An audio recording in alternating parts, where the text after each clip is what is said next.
Setelah mempelajari Al-Quran, maka akan datang as-sirah nabawiyah. Kalau saya bahasakan buah itu, misalnya jambu atau apel, maka buah yang di dalamnya Al-Quran dan Sunnah. Kulitnya adalah as-sirah, artinya melengket satu sama yang lain. Sudah untuk dipisahkan gitu. Kita akan mulai teman-teman sekalian dalam pelajaran kita as-sirah nabawiyah ini dengan menyebutkan manfaat mempelajari sirah.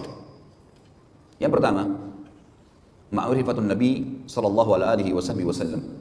Dengan belajar sirah, kita akan tahu tentang pribadi Nabi sallallahu alaihi wasallam.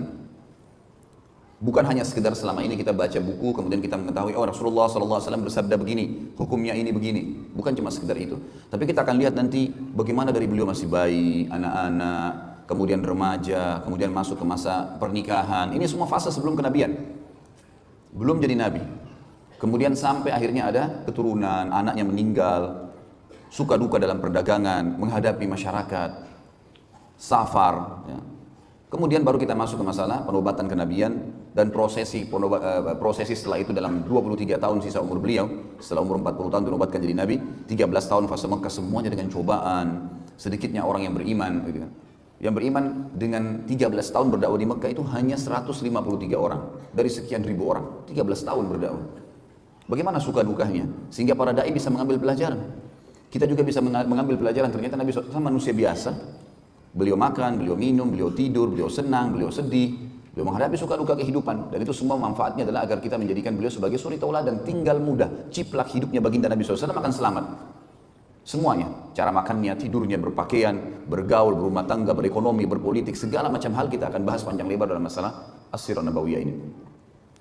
Kemudian juga fase 10 tahun di Madinah, akhir hidup beliau sallallahu alaihi wasallam, di mana fase itu penyempurnaan kehidupan.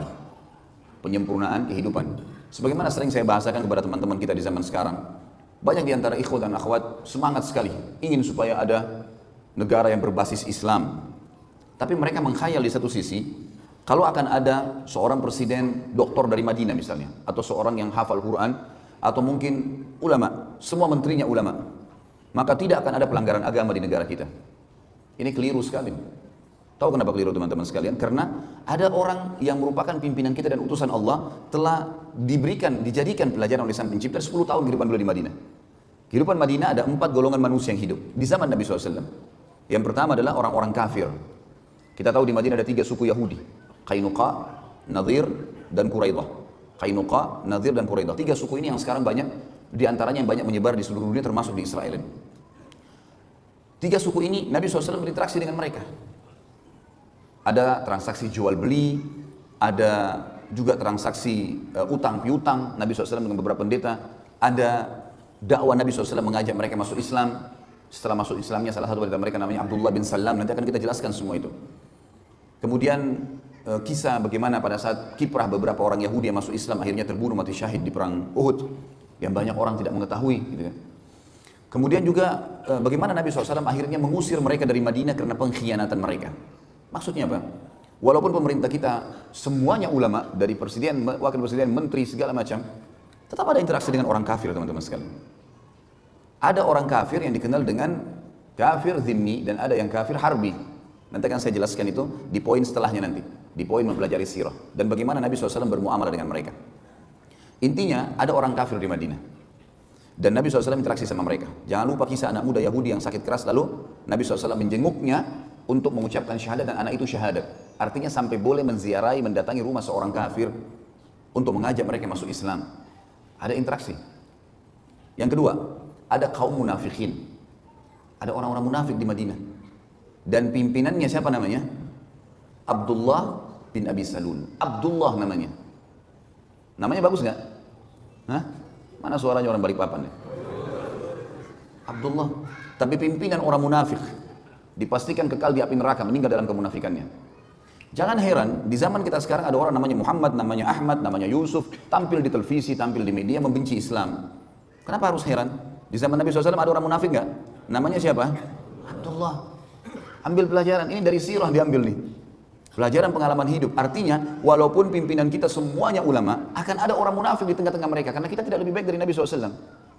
Ini penting sekali, karena orang banyak mengkhayal seakan-akan tidak, kalau sudah berdiri negara Islam tidak akan ada masalah. Sampai sekarang mereka menyorotin Saudi. Katanya Saudi terapkan hukum Islam. Kok masih ada orang begini? Kok masih ada begini? Loh, jangankan kerajaan Saudi, Nabi SAW saja di zaman beliau ada. Yang ketiga, adanya ahli maksiat. Ada nggak di zaman Nabi SAW orang zina dirajam? Ada nggak pencuri dipotong tangannya? Ada, nanti kita pelajari semua. Ada di antara mereka yang melanggar hukum Allah. Ada yang berdusta dicambuk 80 dera, kisah ifk. Tuduhan terhadap Aisyah dan Safwan radhiyallahu anhum ajma'in tentang mereka berzina pada saat pulang dari perang Bani Mustaliq, dan nanti akan kita jelaskan masalah itu insyaallah. Kemudian ada sahabat-sahabat yang berzina dirajam, dicambuk, ada yang mencuri. Seperti kasus Fatimah, salah satu dari suku terkenal Makhzumi yang terkenal di Mekah. Orang ini terkenal sekali dengan kedudukannya dan rupanya kebiasaan mencuri. Tradisinya, dia masuk Islam, dan tradisi orang-orang Arab Quraisy kalau ada seseorang mencuri tidak dipotong tangannya kalau dia kedudukannya tinggi, punya jabatan. Dan subhanallah ini kayak turun-temurun di kalangan ahli maksiat nih. Kalau punya jabatan nggak dihukum, gitu kan. Lalu para sahabat karena baru masuk Islam, mereka berkata, ya Rasulullah, mereka cari dulu siapa nih kira-kira di antara sahabat yang bisa ngelobi Nabi nih supaya orang ini nggak dihukum. Musyawarah satu sama yang lain, ketemu dengan Usama bin Zaid radhiyallahu anhu ajma'in. Dia dengan ayahnya dikenal dengan Hibbin Nabi SAW, kekasih Nabi SAW. Zaid bin Harithah dulu adalah mantan budak Nabi yang dibebasin, Usama anaknya. Usama bin Zaid ini yang dijadikan oleh Nabi SAW panglima perang di umur 17 tahun karena keperkasaan jiwanya, imannya. Lalu Usama disuruh masuk melobi Nabi SAW. Ya Rasulullah, ada seseorang yang terkenal dari Mekah, wanita, punya jabatan, kena hukum mencuri. Kira-kira boleh nggak dipotong tangannya? Apa yang terjadi? Nabi SAW tidak jawab, naik ke atas mimbar, suruh kumpulin semua sahabat. Begitu ngumpul, kata Nabi SAW, telah sampai setelah tahmid dan salawat untuk diri beliau SAW, beliau mengatakan, telah sampai kepada saya, ada seseorang di antara kalian karena punya jabatan yang tinggi atau punya kedudukan di sukunya, mencuri, nggak mau diterapin hukum Allah. Ketahuilah, demi jiwa Muhammad yang dalam genggamannya, maksudnya demi Allah. Kalau seandainya Fatimah binti Muhammad, jangankan Fatimah yang itu, Fatimah anak saya, anaknya Nabi, anaknya Raja Muslimin pada saat itu, mencuri, saya akan potong tangannya. Gak ada toleransi dalam Islam. Dipotong tangannya akhirnya. Ada sahabat yang berzina, ada sahabat yang mencuri, ada sahabat yang dusta. Ada di antara mereka. Artinya ada usatul mu'minin, ada ahli maksiat. Maka teman-teman sekalian, fahamin pemerintah Islam bagaimanapun kuatnya, akan ada di tengah-tengah mereka ahli maksiat. Kita tidak lebih baik dari Nabi SAW. Tetapi berita gembiranya ada golongan keempat. Ada orang-orang beriman dan ini yang mendominasi sehingga tingkat tiga kelompok yang pertama tidak bisa keluar dari koridor hukum Allah. Yang maksiat dihukum, yang munafik diketahui, lalu Nabi SAW sebutkan ciri-cirinya. Nanti akan kita pelajari di akhir sekali sebelum meninggalnya Nabi SAW, ada pembongkaran kedok para munafikin. Si fulan munafik, si fulan munafik, si fulan munafik, karena cirinya banyak jelas. Pura-pura Islam tapi mereka kufur. Kemudian juga akan ada orang-orang kafir yang akan interaksi. Ulama sepakat mengatakan orang kafir tetap akan ada di muka bumi sampai menjelang hari kiamat. Nggak bisa lepas itu. Karena kata Nabi SAW, kiamat tidak akan terjadi kecuali pada orang-orang yang buruk atau kufur saja. Orang beriman semua akan meninggal dengan tiupan angin yang menerpah tubuh mereka. Sampai kata Nabi SAW, kalau seseorang dan kalian sembunyi di dalam gunung, maka angin itu akan masuk dan merenggut nyawanya. Sehingga tidak tertinggal kecuali orang kafir dan buruk di muka bumi, lalu kiamat terjadi pada mereka. Hadis jelas. Bagaimanapun antum mendakwai orang kafir, alhamdulillah ada yang masuk Islam misalnya, tapi tetap akan ada mereka. Dan fase mereka berhenti hanya di fase waktu Isa alaihissalam turun membunuh Dajjal. Pada saat itu, maka kata Nabi SAW, semua jalan-jalan kecil pun di muka bumi akan dimasuki Islam, baik dengan kemuliaan, dia sengaja mau masuk Islam karena dia tahu kebenaran, atau penghinaan, artinya dia harus masuk Islam secara paksa atau akan dibunuh. Sehingga tidak ada lagi orang yang tidak muslim di zaman Isa alaihissalam. Tetapi setelah Isa alaihissalam meninggal dunia, setelah matinya Ya'juj Ma'juj dan tanda hari kiamat, maka manusia akan kembali kufur lagi dan mereka kembali menyembah berhala. Iblis akan menyuruh mereka menyembah berhala dan pada mereka lah terjadi hari kiamat itu. Berarti lihat teman-teman sekalian, bagaimana kita memahami sirah ini dan mengetahui kehidupan Nabi SAW penting sekali, luar biasa gitu. Ya. Pelajaran yang kedua, selain mengenal Nabi SAW, tentu nanti masuk juga dalamnya adalah mengenal fisik, kulit, warna kulit, postur tubuh, rambut, ya. Akhlak Nabi SAW, semua kita akan kenal. Bagaimana beliau berumah tangga, bagaimana menyelesaikan masalah-masalah rumah tangganya. Ada masalah, beliau pecahkan dengan kebijaksanaan, dengan kedewasaan. bagaimana menghadapi tetangga yang selalu mengganggu, bagaimana menghadapi dakwah yang sedang menghadapi rintangan, bagaimana menghadapi pasukan musuh yang akan menyerang Madinah, bagaimana dan bagaimana. Kita akan ambil semua pelajaran dari pengenalan baginda Nabi sallallahu alaihi wasallam. Yang kedua, ma'rifatus sahabah ridwanullahi alaihim. Kita mengenal dengan belajar sirah siapa itu sahabat. Manusia-manusia pilihan Allah yang telah menemani baginda Nabi sallallahu alaihi wasallam, yang telah menemani utusan yang terbaiknya. Penutup para nabi dan rasul. Ini bukan manusia biasa, teman-teman. Bayangkan kalau kita hidup di zaman fase Mekah dulu, nggak ada lampu, nggak ada media sosial kayak sekarang, nggak ada AC panas. Antum sekarang masya Allah belajar sirah di AC di masjid Istiqomah yang besar seperti ini, lampu ada terang, ada kamera merekam bisa didengar kembali. Zaman dulu rumah dari tanah liat, Mekah dulu itu desa terpencil, nggak ada orang di dunia yang mau lihat Mekah itu, kecuali orang-orang beriman yang datang haji. Itu pun jumlahnya masih sedikit. Dulu negara Persia dan juga negara Romawi tidak pernah terfikir menyerang Jazirah Arab. Karena bagi mereka ini padang pasir, gak ada apa-apa. Gak pernah mereka rebut, padahal Jazirah Arab itu posisinya di tengah-tengah dunia. Kenapa mereka tidak terfikir menyerang? Karena padang pasir, gersang, gak ada apa-apa. Hasilnya maksimal yang paling banyak kurma. Mereka gak pikir serang itu. Coba antum bayangkan kalau antum hidup di fase itu, di perkampungan terpencil di muka bumi, ada orang buta huruf, gak bisa baca, gak bisa nulis, ngaku nabi, dan harus beriman. Kira-kira jadi Abu Bakar atau jadi Abu Jahal? Hah? Sekarang gampang antum beriman, Quran sudah lengkap, masjid banyak, para dai-dai mubalik sudah banyak menyampaikan tentang hukum-hukum Islam. Tinggal ambil, belajar, amalin, mati, masuk surga. Hah? Mudah sekali. Zaman dulu teman-teman, turun 1 ayat, turun 2 ayat, dan ini kewajiban mematuhi loh, dan membela hidup mati. Nggak gampang pada saat fase Mekah itu, luar biasa dulu. Nanti kita lihat teman-teman perjuangan para sahabat bagaimana dalam sirah ini. Bagaimana mereka di zaman itu tidak ada media bisa percaya. Bisa percaya, bisa yakin, bisa mengamalkan.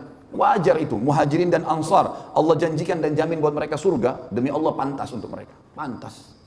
Perjuangan yang meninggalkan keluarganya, berkorban dengan hartanya, berkorban dengan darahnya. Kisah-kisah yang kadang-kadang subhanallah saya kalau belajar kisah sahabat tidak sadar netes air mata di depan laptop saya itu. Luar biasa kisah mereka ini. Di mana kita ini? Gitu. Kita selalu sibuk dengan pasar, dengan dagangan, dengan istri, dengan anak, dengan ini lupa tidak ada perjuangan buat agama gitu. Ini sahabat luar biasa, pengorbanan yang luar biasa. Wajar Allah mengatakan radhiyallahu anhum wa radu'an. Allah sudah ridho dengan mereka. Tahu ridho teman-teman? Ridho itu kalau orang diberikan sesuatu yang membuat dia sangat puas, baru dikatakan ridho. Kalau misalnya kita memberikan seseorang sesuatu, misalnya fakir miskin minta, kemudian kita kasih uang, misal dia butuh 3 juta rupiah, kemudian kita kasih 10.000 rupiah. Ya udah dia terima kasih, dia pergi. Apa dia sudah ridho? Dia ridho teman-teman kalau dia minta 3 juta, antum kasih 5 juta. Dia akan doain antum, dia akan berterima kasih. Nah itu namanya ridho tuh. Kalimat ridho digunakan di situ. Allah mengatakan radhiyallahu anhum, pakai anhum jamak. Allah ridho kepada semua mereka, sahabat itu. Yang ridho siapa? Pencipta langit dan bumi. Waradu'an, tidak cukup di situ. Allah bilang dan mereka dipastikan memang ridho dengan Allah. Memang mereka siap mengorbankan apa saja untuk Allah dan Rasulnya alaihi salatu wassalam. Kita akan belajar teman-teman, ada kisah sahabat yang kiprahnya sangat luar biasa, kisah heroik dalam masalah perjuangan jihad, dalam masalah sedekah, dalam masalah berbakti dengan orang tua, dalam masalah memperjuangkan dan menjalankan sunnah Nabi SAW, agamanya Nabi SAW yang dibawakan. Banyak sekali yang kita bisa ambil. Nah ini semua kita akan ambil dari sirah, pentingnya luar biasa gitu. Yang ketiga, ma'rifatu sababun nuzulul Quran, sababun nuzulul Quran. Mengetahui dari sirah tentang sebab turunnya Al-Quran. Dari sekian 6.000 sekian ayat Al-Quran, saudaraku seiman, ada di antaranya ayat-ayat yang punya sababun nuzul atau sebab turunnya ayat. Kalau ada sababun nuzul ayat, maka kita semestinya membaca ayat dengan sababun nuzulnya, karena sebab turun ini akan membuat kita memahami tentang apa yang sedang Allah inginkan di ayat itu. Dan semua sababun nuzul diambil dari materi sirah. Nanti kita akan lihat dari sirah ini, oh ternyata ayat sekian turun karena kejadian ini di surah ini. Juga kita jadi tahu teman-teman, kenapa Iqra bismi rabbikal ladzi khalaq yang turun pertama sekali ayat berada di juz 30. Kenapa bukan di pertama? Kenapa Al-Fatihah yang pertama? Banyak ayat-ayat Al-Quran yang turun di Mekah itu berada di juz 30 semua, rata-rata di juz terakhir. Padahal awal-awal turun. Ternyata memang sababun nuzul berpengaruh di sini. Sebab turunnya ada terjadi sesuai dengan kasus, dan Allah yang Maha Tinggi dan Maha Pemurah memerintahkan Nabi-Nya Muhammad sallallahu alaihi wasallam meletakkan ayat-ayat itu pada tempatnya. Seperti misal letakkan ini di sini, letakkan ini di ayat di surah nomor ini, di surah ini di ayat sekian. Sehingga tersusunlah 30 juz seperti kita sekarang. Semua diambil dari sirah itu. Karena per kasus. Nanti kita lihat, oh ternyata turun surah nomor 74, surah nomor 75, di tahun sekian, di waktu ini, oh kejadian ini. Tentu tidak semua ayat Al-Quran punya sebab nuzul. Tapi kalau ada, itu akan memberikan kita ya, kejelasan tentang kenapa ayat itu dipelajari. Atau kenapa ayat itu turun, maaf. Dan kita akan faham hukumnya. Yang keempat, dari mempelajari sirah, ma'rifatu sababul wurudul hadith. Jadi mengetahui tentang sebab disebutkannya hadith. Sebab disebutkannya hadith. Kalau ayat tadi ada sababul nuzul. Kalau ini, sababul wurud. Jadi sama dengan ayat tadi, hadis-hadis Nabi SAW ada yang memiliki sababul wurud, sebabnya Nabi sebutkan, ada juga yang tidak. Tentu memahami sababul wurud penting sekali, karena dengan mengenal atau mengetahui sababul wurud kita tahu apa yang Nabi SAW sedang luruskan di situ. Contoh misal, pernah Nabi SAW dalam hadis Bukhari Muslim jalan di sebuah pasar, kemudian menemukan ada seseorang berdagang, jual gandum ditumpuk seperti gunung gitu. Warnanya kuning cerah, bagus sekali. Orang banyak tertarik membeli gandum dari toko itu. Nabi SAW, Nabi utusan Allah, ada wahyu menyampaikan, maka beliau masuk ke dalam toko orang itu. Begitu masuk ke dalam toko, Nabi SAW mengecek di bagian dalam gundukan. Jadi orang kalau lihat dari luar, oh gundukannya bagus. Dia seakan-akan menyendok dari gundukan itu. Padahal sebenarnya di bagian dalam itu buruk sekali. Gandumnya kualitasnya lain dan dibasahi supaya bobot berat timbangannya bertambah. Maka apa yang terjadi? Nabi SAW mengambil yang buruk itu lalu mengangkatnya sambil mengatakan, Man ghasyana falaysa minna. Siapa yang menipu kami bukan dari golongan kami. Coba kalau antum baca sepintas hadis ini tanpa tahu sababul wurudnya, apa maksudnya? Global sekali. Ternyata Nabi SAW mengkhususkan kaum muslimin. Siapa yang menipu kami bukan dari golongan kami. Ini bukan berarti orang kafir boleh ditipu ya, enggak. Karena hukum yang berlaku pada kaum muslimin ada yang berlaku pada orang kafir, seperti enggak boleh ghibah, enggak boleh menipu, enggak boleh memukul, kecuali ada penyebab syar'i. Ada penyebab syar'i yang membuat kita bisa menghukum dia.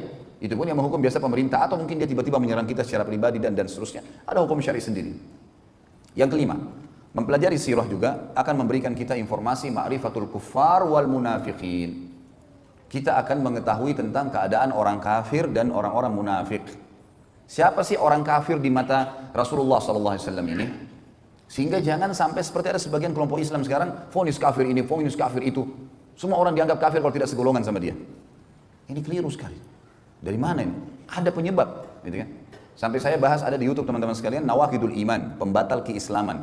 Di awal-awalnya saya jelaskan itu, salah satu disertasi S3 yang sangat baik tentunya, tulisan ini Masya Allah. Dan di situ disebutkan banyak pendapat ulama salaf.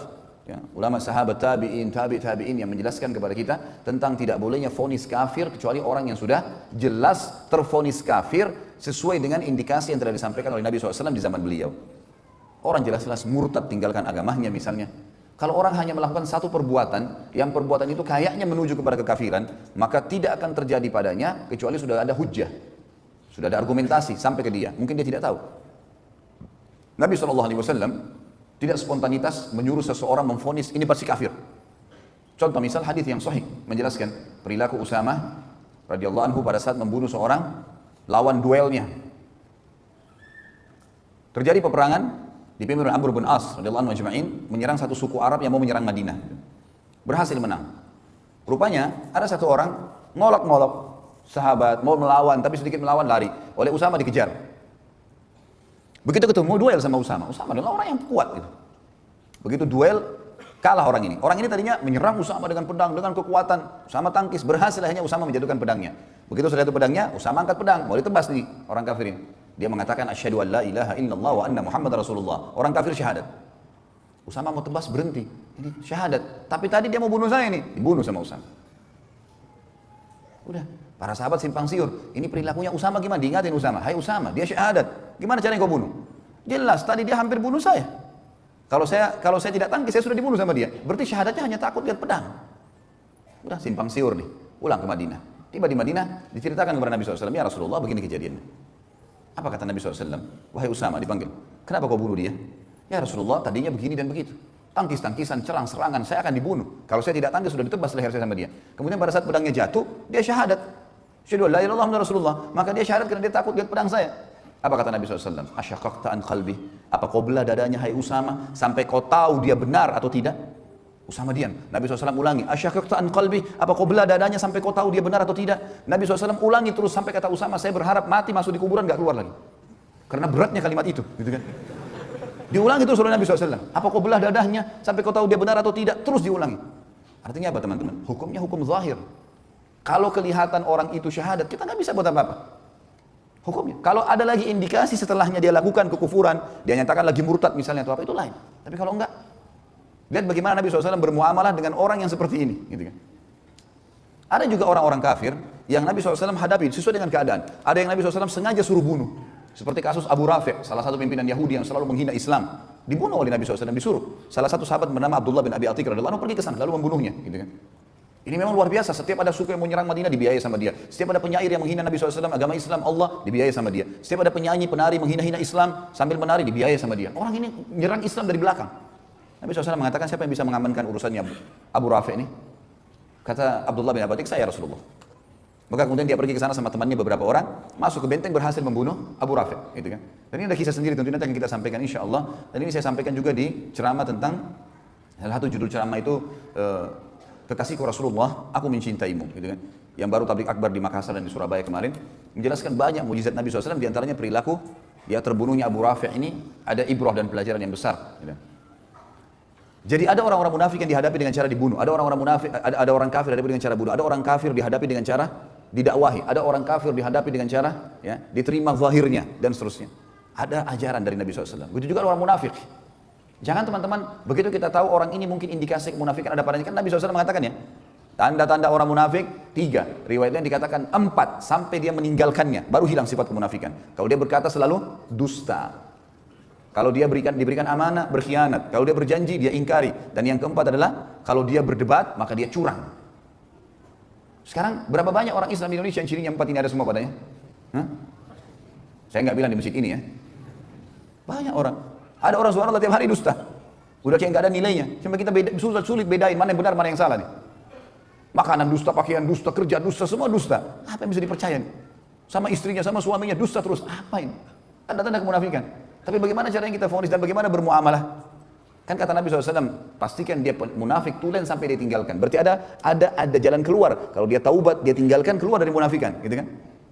Dan Islam tidak pernah melihat masa lalu seseorang. Ada di antara nanti orang-orang yang tadinya munafik, kemudian masuk iman dalam hatinya, lalu pindah. Betul-betul dia menjadi seorang mukmin. Ada. Nanti akan kita jelaskan juga dalam sirah. Bagaimana Nabi SAW bermuamalah dengan mereka. Waktu tersebar berita ifk, kedustaan bahwasanya Aisyah radhiyallahu anha berzina dengan Safwan, maka semua orang tahu penyebabnya Abdullah bin Abi Salul. Nanti ada ceritanya, unik sekali ceritanya itu. Maka begitu Nabi SAW sudah tahu, yang paling pertama berdiri Umar bin Khattab mengatakannya, Rasulullah izinkan saya tebas lehernya. Bunuh aja orang ini, munafik. Dan Umar selalu setiap ada orang melanggar depan Nabi, ya Rasulullah izinkan, Anda izinkan hilang kepalanya orang ini. Luar biasa kalau Umar hidup zaman sekarang, wah banyak sekali kepala yang hilang gitu. Apa kata Nabi SAW? Tidak, hai Umar, jangan sampai orang-orang ngomong Muhammad membunuh orang-orang yang hidup seakan-akan jadi sahabatnya gitu. Seperti ini munafik, jelas-jelas munafik, Nabi SAW tahu. Tapi kan dia berbaur dengan muslimin, seakan-akan dia bagian dari sahabat. Jangan sampai orang berkata Muhammad bunuh sahabatnya. Sampai tersebar di setiap musuh Nabi SAW. Ayo, orang-orang Yahudi biasa bilang, kalau sudah terdesak kita masuk Islam saja. Karena Muhammad gak mungkin bunuh sahabatnya. Sampai tersebar itu sebuah konsep. Berarti ada cara menghadapi orang munafikin. Dakwahi, sampaikan. Bukan seperti orang kafir, misalnya ada yang dibunuh. Nggak ada.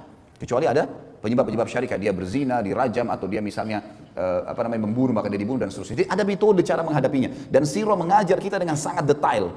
Bahkan kejadian di zaman Nabi SAW per individu. Per individu, gitu kan. Serta pelajaran yang luar biasa teman-teman sekalian adalah Islam tidak pernah melihat masa lalu seseorang. Ini kalau teman-teman ikuti ceramah di YouTube ada judul yang saya angkat, iya inilah aku sekarang. Dakwah atau sebuah ceramah yang semoga Allah SWT ikhlaskan. Ini tujuannya untuk memberikan motivasi kepada ikhwat dan akhwat yang berubah. Gak ada aibnya. Dulu pezina, dulu pemabuk, dulu perjudi, dulu kafir, dulu memerangi Islam. Tapi setelah syahadat, selesai semua. Karena Islam tidak membenci individu seseorang. Yang dibenci adalah perilaku yang salah. Umar bin Khattab dulu benci sekali sama Islam. Umar bin Khattab itu kalau keluar, khusus keluar dari rumahnya waktu di Mekah untuk nyiksa kaum muslimin. Khusus. Keluar ganggu, pukul orang, siksa orang muslimin. Sampai waktu itu tersebar berita, kalau Umar kemungkinan masuk Islam. Kata beberapa sahabat apa? Kalau Umar syahadat, unta juga bisa syahadat. Kayaknya mustahil gitu, nggak mungkin. Tapi dia setelah syahadat, Islam nggak lihat lagi masa lalunya. Umar yang mengaku dan mengatakan saya seorang khamar, orang yang suka minum khamar, dan khamar banyak sahabatnya kan? Khamar itu banyak relasinya selalu ke khamar, zina, macam-macam judi. Memang perilakunya satu sahabat semua itu.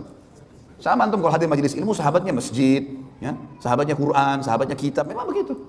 Itu sahabatnya. Jadi kita kena satu sahabatnya kena semua itu. Makanya jangan buka pintu itu. Orang yang buka pintu kesalahan seperti orang yang ada di mulut jurang.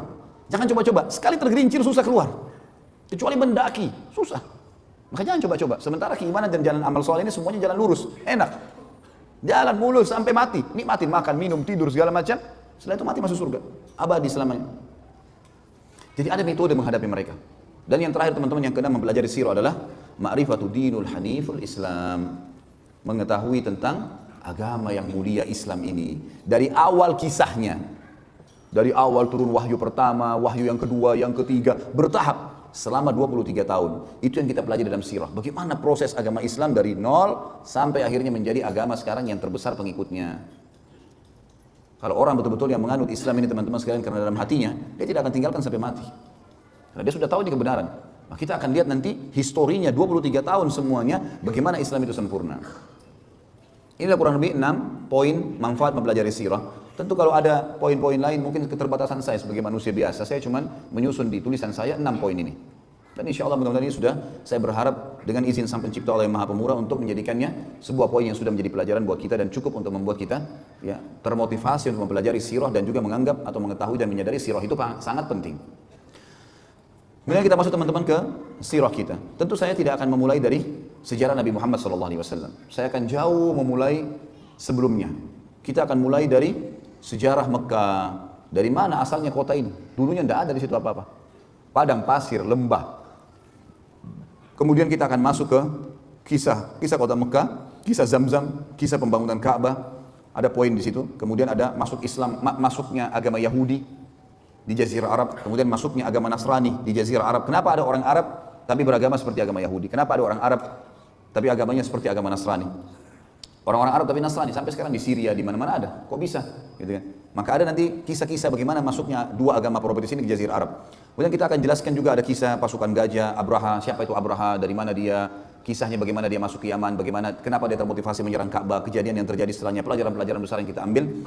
Kemudian kita akan belajar tentang berkuasanya pemerintah negeri Faris di Yaman.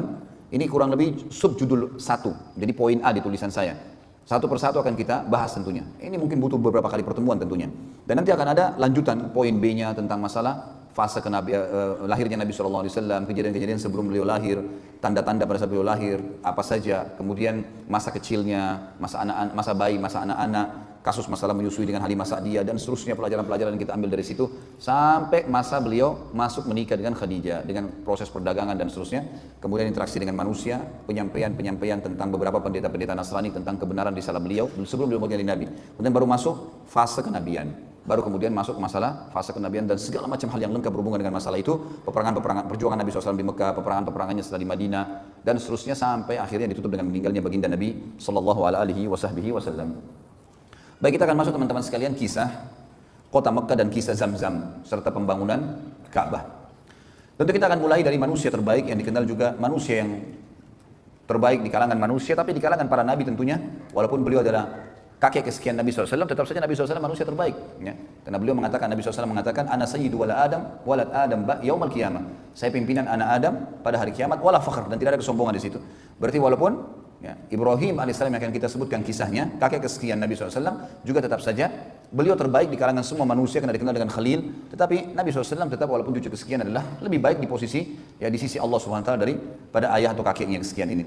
Ibrahim alaihissalam manusia yang luar biasa. Manusia yang Allah Subhanahu wa taala berikan julukan melalui lisan Nabi Muhammad SAW dengan Abul Anbiya, ayahnya para nabi-nabi. Karena memang kisahnya akan kita lihat tentunya dengan dua orang istri yang dimiliki oleh Ibrahim alaihissalam. Namun sebelumnya saya akan mulai dulu dengan Ibrahim alaihissalam ini. Di masa kecilnya lahirlah Ibrahim alaihissalam dari dua orang tua, tapi yang disebutkan di dalam Al-Quran nama ayahnya Azar. Di zaman itu beliau lahir di Babilonia dan Ibrahim alaihissalam dari suku asli Babilonia. Babilonia adalah suku, nama kota di Irak dan ini ada sukunya sendiri. Suku ini teman-teman bukan orang Arab, Karena waktu itu orang Arab di zaman Ibrahim alaihissalam cuma ada di satu tempat, mereka belum menyebar. Adanya suku Arab di Mekah, adanya di Yaman, belum menyebar. Jadi memang setiap wilayah ada suku-suku sendiri. Babilonia ada sukunya dan Ibrahim alaihissalam pada saat itu lahir di satu malam, satu sore hari menjelang maghrib, menjelang malam, di hari tepatnya di mana Namrud, raja pada saat itu, mengaku sebagai Tuhan. Ayah Namrud meninggal, kemudian Namrud dinobatkan jadi raja, tiba-tiba dia mengeluarkan sebuah informasi kalau dia adalah Tuhan. Dan siapapun yang mengakui itu boleh mendapatkan apa saja yang dia minta. Apa saja yang dia minta. Minta harta, minta emas, minta tanah, minta apa saja dikasih. Maka orang berbondong-bondong banyak yang menyetujui masalah itu. Apalagi pada saat itu di Babilonia tidak ada seorang rasul, tidak ada nabi gitu. Pada saat lahirnya Ibrahim alaihissalam ini. Namrud pada malam harinya mimpi. Dia mimpi melihat kerajaannya hancur, terbakar sana sini. Lalu dia bangunkan semua penasihat-penasihatnya. Malam itu juga waktu dia ngaku sebagai Tuhan.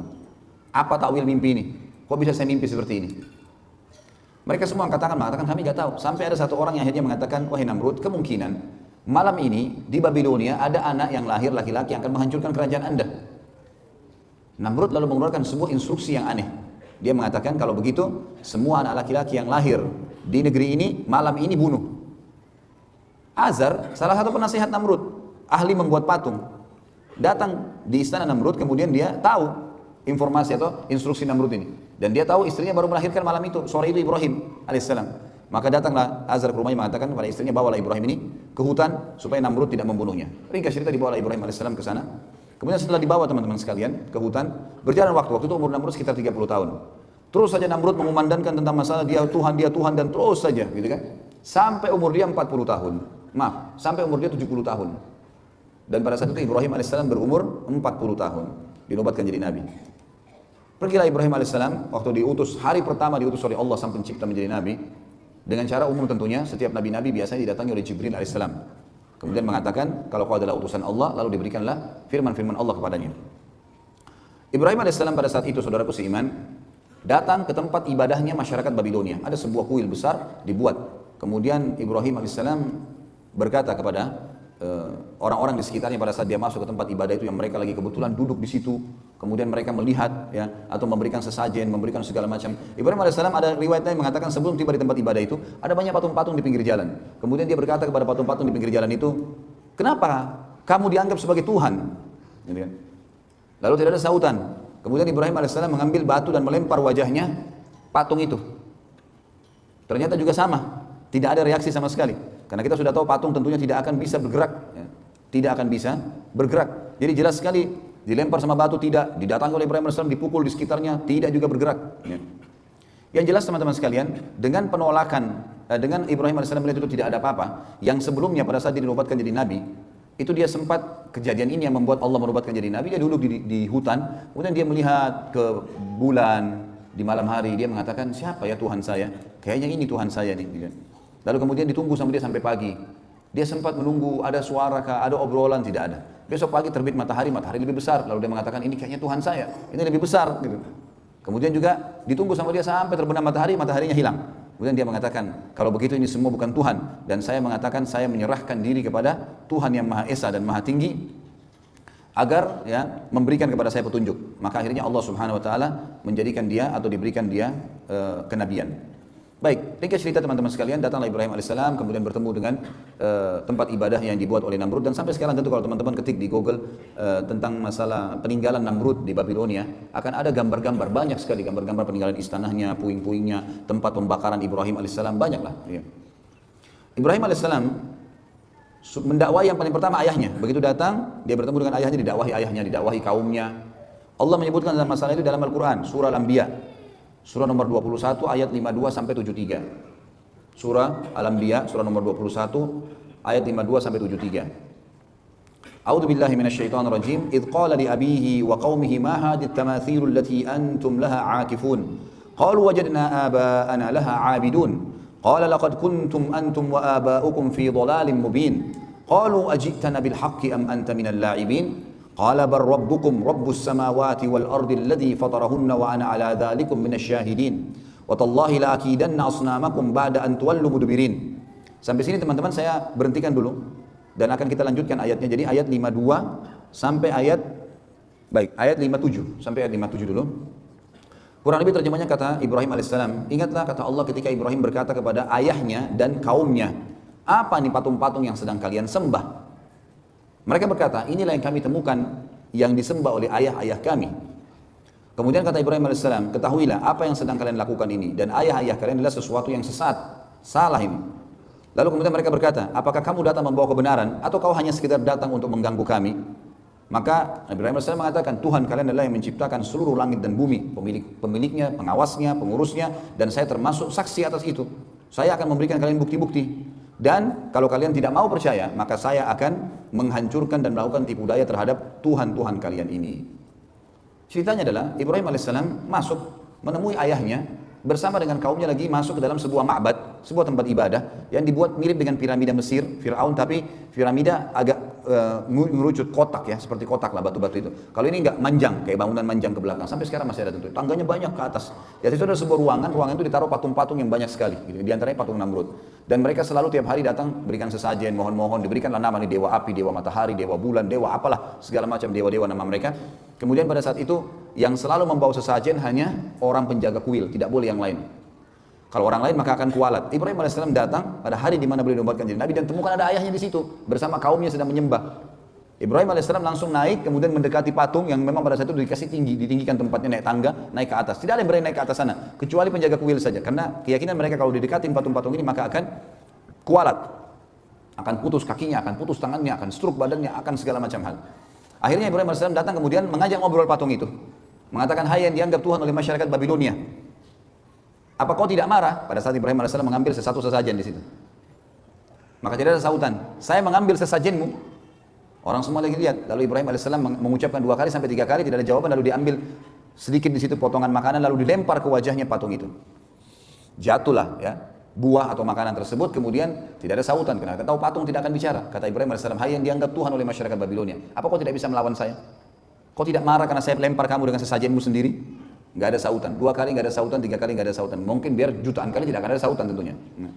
Pindah ke patung kedua dilakukan hal yang sama. Patung ketiga, semua patung itu dihina oleh Ibrahim AS. Setelah itu Ibrahim AS setelah keliling dari sisi kanan ruangan sampai ke sisi kiri lalu dia mengatakan, hai kaumku, lihat ini apa yang kalian sembah. Patung kalian susun sendiri, kalian pahat sendiri, kalian bentuk matanya, kalian bentuk hidungnya, kalian yang pikul diangkat sampai ke situ. Lalu kenapa kok diminta tolong dari patung-patung ini?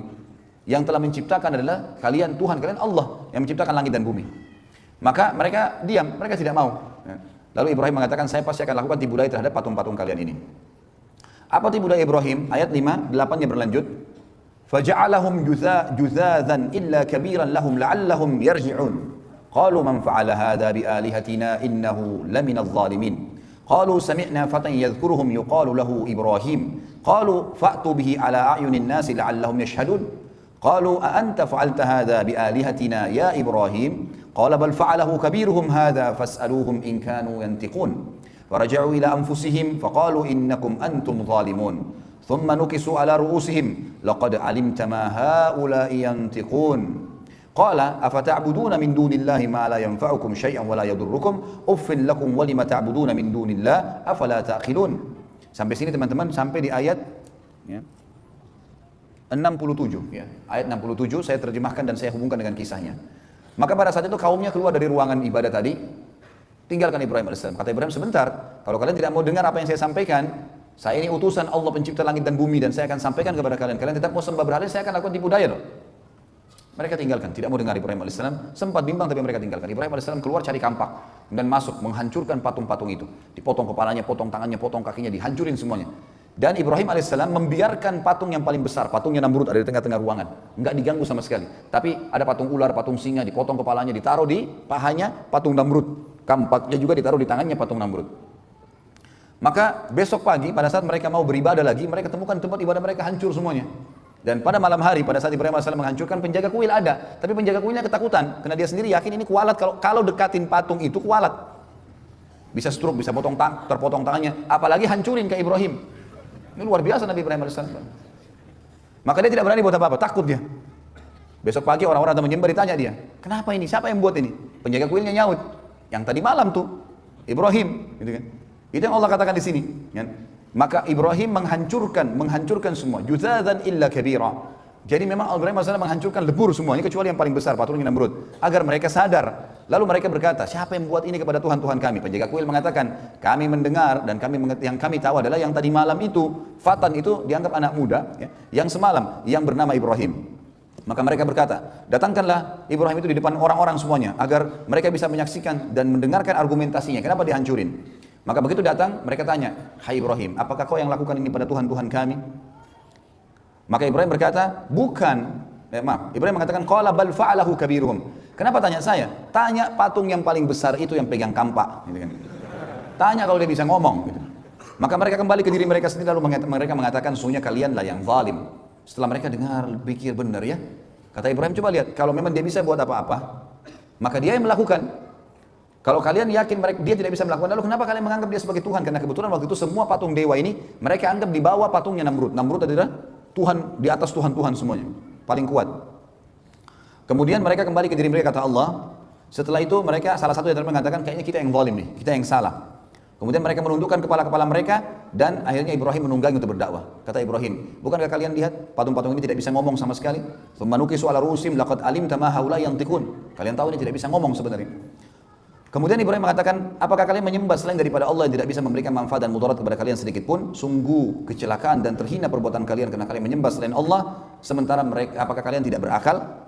Maka pada saat itu ada satu orang yang bilang, kayaknya Ibrahim ini harus kita laporkan ke Tuhan kita terbesar, Namrud.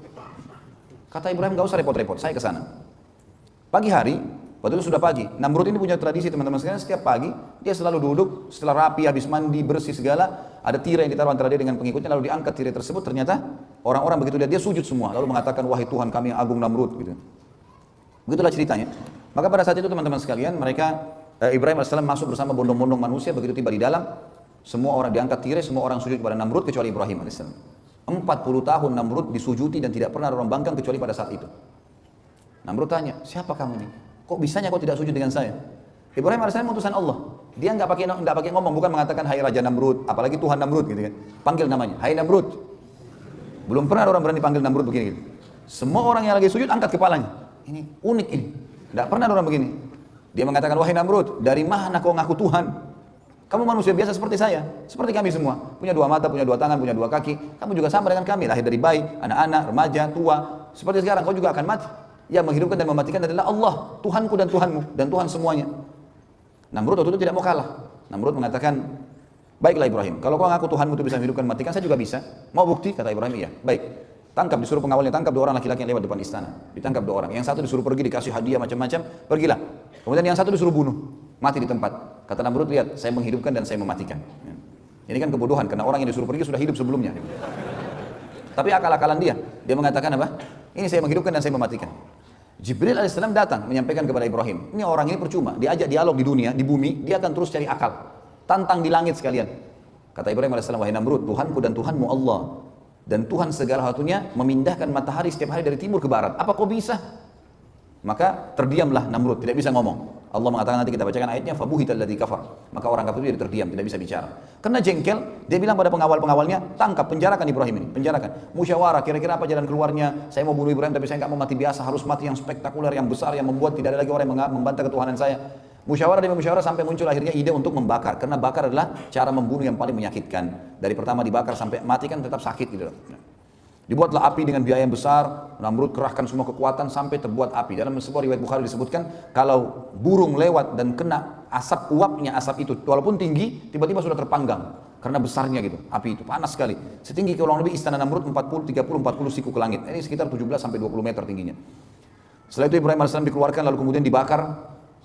Setelah dibakar dilempar, Namrud mengatakan 3 hari biarkan Ibrahim dalam api, dibiarkan. Setelah 3 hari dipadamkan, ternyata Ibrahim AS ada di tengah-tengah tumpuhan mereka.